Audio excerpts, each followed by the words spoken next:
People always asking me what I'm eating. They be like, "Hey Timmy, what you eating?" Come here. You want a delicious dinner? Come steal my salad recipe. First, you want to get you some spinach spring mix. Next, you want to grab your veggies. You can dice them up, or you can be like me and chop them with this bad boy right here. Here I have cucumbers, onions, bell peppers, and garlic. And oops, I almost forgot the tomatoes. Top off your salad with a little bit of veggies. Next, you're going to grab your chicken. This here is spicy barbecue, and the recipe is going to be in my caption.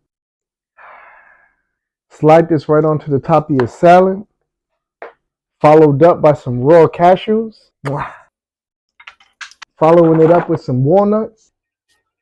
Stop buying salad dressings when you can make your own using common household ingredients. A little bit of olive oil, lemon juice, and apple cider vinegar, followed up with some salt, pepper, and garlic powder. Mix it on up and top it off with the dressing. But wait, there's more. Gotta top the salad off with Allie's Garden hot pepper sauce. Shake well. Bismillah.